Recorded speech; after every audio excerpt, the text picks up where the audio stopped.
Chapter Show. I'm your host, Yvonne Wolf. Today, our special guest is John Good, retired Glenview Police Department officer and president of Glenview Optimist Club. Welcome, John. Good morning, Yvonne. Great to be here, and thank you.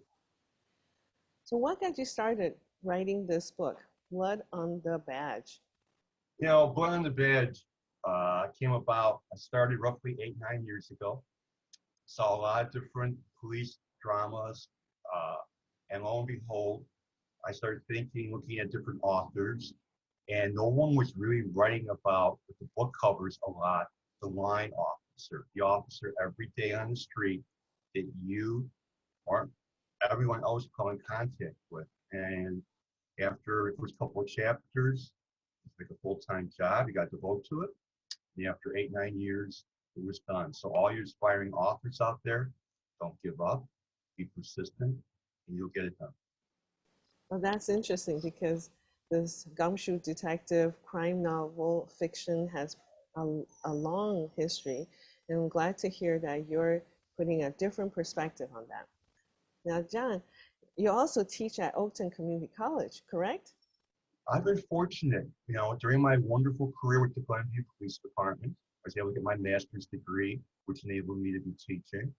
And I've been teaching since 1990 at a number of different colleges, Roosevelt University, and recently, as you pointed out very nicely, and thank you, past 8 years, law enforcement programs at Oakton Community College. How do you find the time to write? That's a really great question. You have to be really, really efficient with your time management skills. Every day that I would come home from work, I started my second job, which was writing the book. And I would say to myself, no matter how good my day was, how bad my day was, I would always write at least 30 words. And a couple of days, it was tough to get the 30 words out. Other days, I could write 120. So again, you have to devote the time wisely and use the time wisely. And this is close to a full-time job. Wow, I like how your goals are very quantitative. And that is probably something we all need to keep in mind. The number of words and the amount of time, and that is a stability that we need in our lives. Thank you. Thank you. I appreciate that. I really do.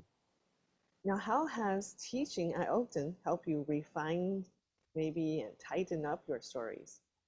It's because I've taught a wide variety of different law enforcement courses. I've been able to tie some of those law enforcement courses into the plot itself for ideas as to where to take the book. The book is a trilogy. So Blood on the Badge is number 1. Blood on the Coffin will be out in December of 2022. So we use my Oakton experiences, my actual on-street experiences. That's a common question I get is how much of the book is fiction? How much do I experience it? More than half of the book is obviously fiction. But again, we just tie everything together. Yes, but what makes good fiction is that element of truth, right? The comments I've been getting from readers, especially law enforcement officers and military who have read the book, is they like how authentic and real the character development has been. One person told me they thought it was a little bit too much, but it's just the opposite.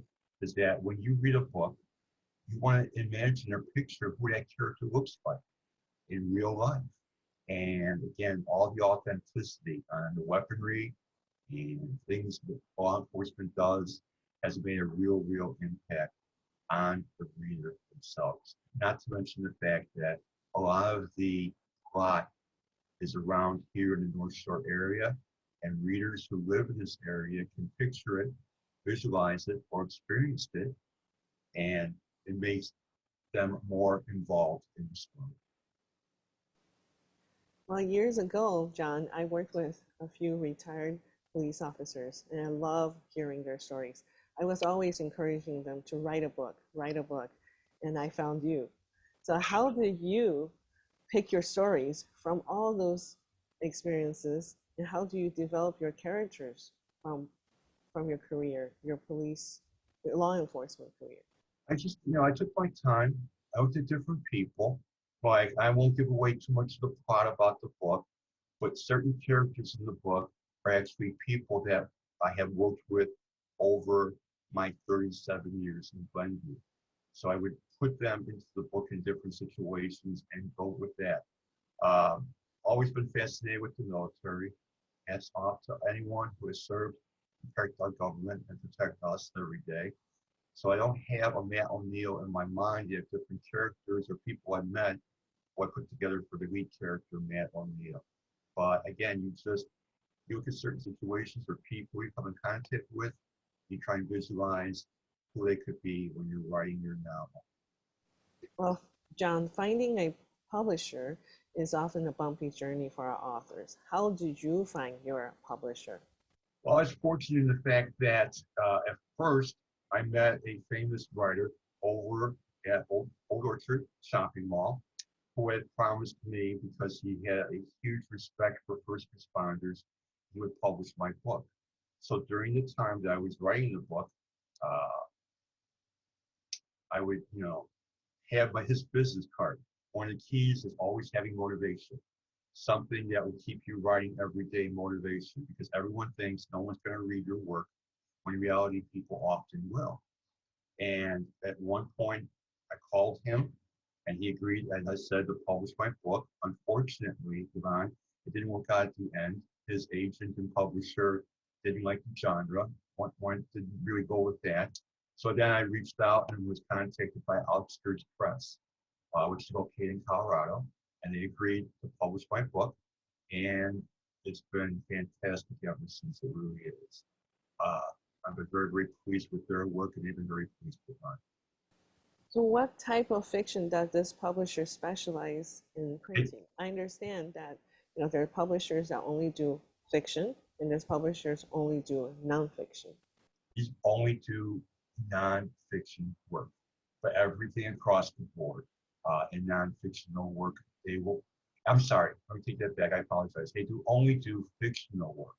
They only do fictional work all across the board. So for every type of genre dealing with fiction, they go with it. And the nice thing is, again, they will look at different aspects of the book, the facts regarding it. They hook you up with a social media director who helps set up my account on Facebook. Uh, Do they publish and also children's books, or is it they do only children's adult books as fiction? well too. They do all kinds of fiction, children's books, you name it. So again, that's Outskirts Press. Skirts Press. Okay, thank you for that. I think that'll be a great resource for many of our authors. Now, during this COVID time, what is the extent of your social media marketing? You mentioned something that your publisher helped you set up your Facebook, but Right. what else do they do? Do they do that for you, or they want you to learn? No, they offer you 5 different accounts. As of right now, we're not on Pinterest and we're not on Twitter, but we're on all the other accounts, and they will establish all that for you. Set up my Facebook page. We'll set up again the Instagram page.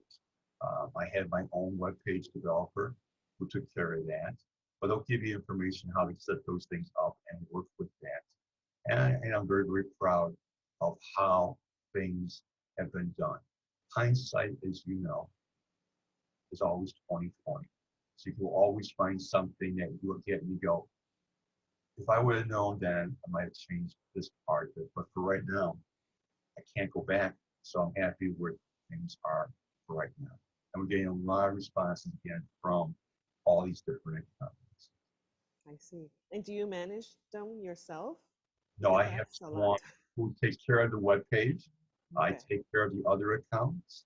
And we're getting a lot of feedback, positive on these accounts. I'm seeing after, I'm sure you're aware of, that I was fortunate enough, like I am today, to be on WGN radio roughly 3 weeks ago on Sunday evening at 5 o'clock with Rick Colgan, the famous reporter for the entertainment section, especially books or arts section of Tribune. And we had a great interview. Wow. So we're getting a lot of feedback. And that interview is on my webpage right now, the entire audio. So a number of people didn't hear it when it happened, or able to go to the webpage, pull up the audio at WGN After Hours with Hogan and listen to the interview, and that's getting a lot of positive feedback. And I've already signed contracts with 3 indie bookstores to book signings in the future. Off Oh, that. that's wonderful. Thank you. We are going to post your episode here on Nextdoor, which is a very local social media network, and of course, Facebook as well.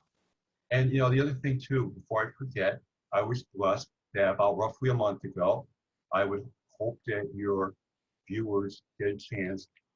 It's in every lifestyle section of the Glenview Journal. They ran in Park Ridge, they ran in Northbrook, you name it. That's wonderful. And so Tom Robb did a really nice job, got this whole thing started for me, and we just built momentum as we go.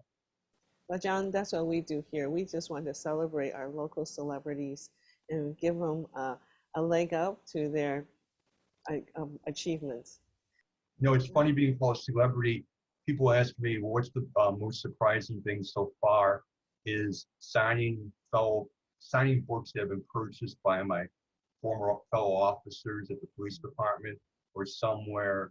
And again, just going and having people recognize that you are a published author, and the number of people that this individual who talked about published my book, the accolades and people have contacted me going, I've always wanted to write a book, I could never get it done. How do you get it done with all the different things in your life, teaching, police work? You just got to be persistent. You just got to get it done. Oh yes, that's definitely a little bit counts. Every little bit counts. Absolutely. Have you received any readership responses? I mean, other than the ones you mentioned, I mean, have you had people who just felt that your story touched them on a personal basis, not just from colleagues who work in the law enforcement? Yes, from the general public who reached out to me through my Facebook page. Obviously, I have not posted my phone number. Being retired law enforcement, I don't think that's appropriate. But other people through other means have reached out to me and contacted me. And again, just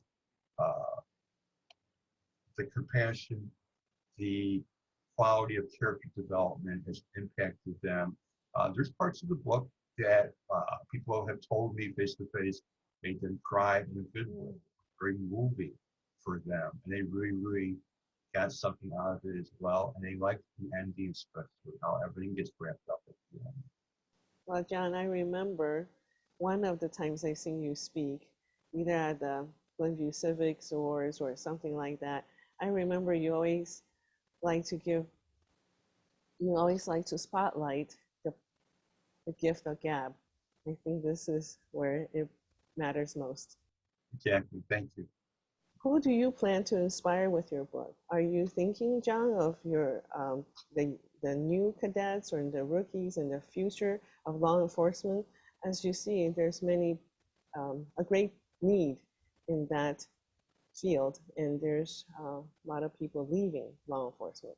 Oakton has agreed, we believe, that somewhere down the road, this is a very, very difficult time to publish a book, as you know, right? With limited contact and limited, I've had conferences a huge one in New Orleans, which was canceled because of COVID, and then Hurricane Ida, obviously.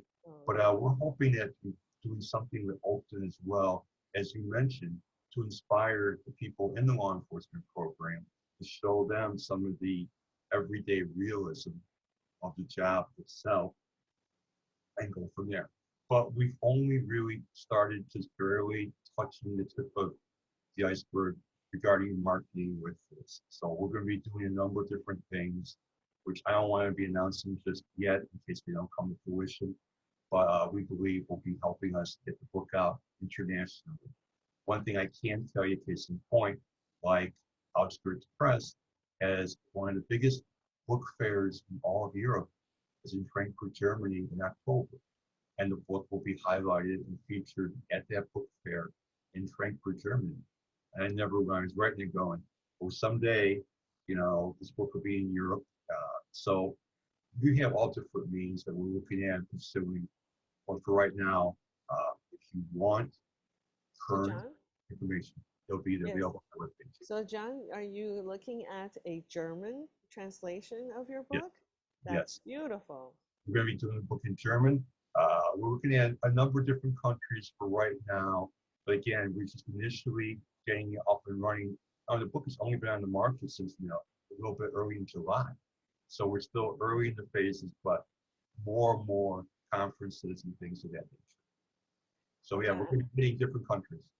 John, I think this book is going to take you places.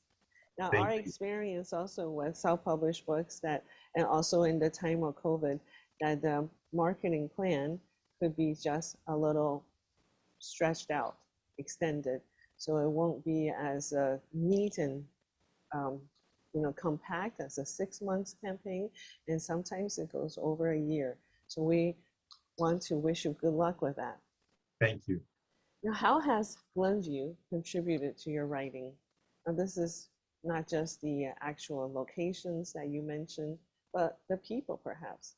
Um, I've come in contact with a number of leaders. Obviously, I spoke to our village manager before the book was published to make sure I had his blessing and approval. The one thing you don't ever want to do is surprise someone who is your supervisor down the road, and he gave his blessing, looked at it, and had no problem with it whatsoever. But again, the interaction and a lot of experiences, well, 37 years in Glenview, and not only that, but my optimist work in Glenview as well too. My officer friendly days in Glenview, like in the late 80s, have all played a role, a part in impacting the character development and getting people excited about it. Well, John, it sounds like you really use your um, you use Glenview as a community that support your writing. The village of Glenview has been tremendous, not only my own law enforcement career, my own personal development. As you mentioned at the start, I am the president of the Glenview Optimist Club. Our motto is Friend of Youth. We've done a number of different things there. So again, the Optimist Club and other civic organizations that we coexist with are aware of the book, have reached out to me regarding purchasing or speaking at one of their functions. So this is a community-wide project. It really is. It's not just John Good's project, community-wide. Well, do you, John, have a special place where you write? I know you mentioned the 30 words a day, but then that could be on a daily basis. But do you have somewhere else where you really sit down hours and hours and work on your book? Are you looking at it right now, Yvonne? This is the main brain trust right here. This is my writing studio, to be honest with you. But for all, again, you writers in the future, please make sure that I have a notepad next to my bed. I have 2 notepads in my own personal car, that whenever I'm writing or something pops in my head, obviously I pull off on the side of the road and jot it down, a character's name or plot development. But the main thrust, the 8 to 9 years that it took to write Blood on the Badge, took place right here. Can you show us a book cover? Sure. And by the way, there are 3 other Blood on the Badges on the market. You can't miss this one. Wow. We especially like the fact that with the blood dripping off the badge, hello, and again, Yeah. John Good in big red. I had a student contact me say, "Hey, Mr. Good, are you aware there's 3 other novels out there and one's a romance novel?" No I said, way. well, is John Good's name on the romance novel? No, it's not. So by all means, guys, make sure you get the right copy of the book. Again, it's available on Kindle, on Amazon, and of course, this copy on Amazon. The Kindle version is much cheaper, and we really, really appreciate your support regarding this 498 pages. Oh, yeah. Like I said, that I think you really, really will enjoy. And I've had people who have told me, John, I haven't read a book in years. I was enthralled by just trying yours out as a friend. I really fell in love with your book. Oh, that's great to know. Now, John, Thank you for clarifying that. There are other ones out there in the same name. Is there a sequel? You mentioned something about a trilogy. Is this book 1 or 2 of the trilogy? Now it's very common to come up with the prequel after the first book. So book number 2 again is Blood on the Coffin. This is a trilogy. It's going to take place, book number 2, a lot of it in Montana, in different parts of Montana. People have asked me, well, which characters survive and which characters die? You have to buy the book. An author never just That's funny. So, book again, be the trilogy. So I will be flying to Montana sometime in October. I won't disclose the dates right now, and spending some time there doing research development, which is always fun. Maybe we can see that on your website. Your website Go might have your book ev- tour and the relevant dates that people can follow. Thank Well, you. John, what would you recommend in a short advice? What tip would you have for our authors out there? For all your authors, as I pointed out, devote it, make it like a full-time job. Whatever you got to do, put into your phones or whatever, that at 4 o'clock to 4:30 today, no matter what sort of emergency, I'm going to write 30 to 45 words, no matter how painful it may be. But every day you've got to write. Every famous author I come in contact with, Yvonne, has told me the same thing. They write every day, even Christmas. They'll write, it may be like 2 or 3 pages, but it's just in my habit, which now I've developed. From 9 o'clock to 11 o'clock every morning is my writing time. This is now my full-time job, being an author. So you've got to write. And one last thing real quick is, again, when you're writing it, every author has also told me that I've met or interacted with, that when you're writing, you're going, no one's going to read this. I don't believe. And in reality, they will. There is a lot, believe it or not, a lot of people who like police crime fiction. I've been fortunate to come in contact with them. Well, John, it's been a pleasure having you on Off the Shelf. Thank you for talking with us from your Batcave. Yvonne, I love the comment about the Batcave. That is so true. This is where everything gets done and functions out of. And again, just so your readers of Glenview and people of Glenview, thank you for all your help and support as not only a police officer, but also now inspiring authors. And thank you for watching Off the Shelf. Join us again next time.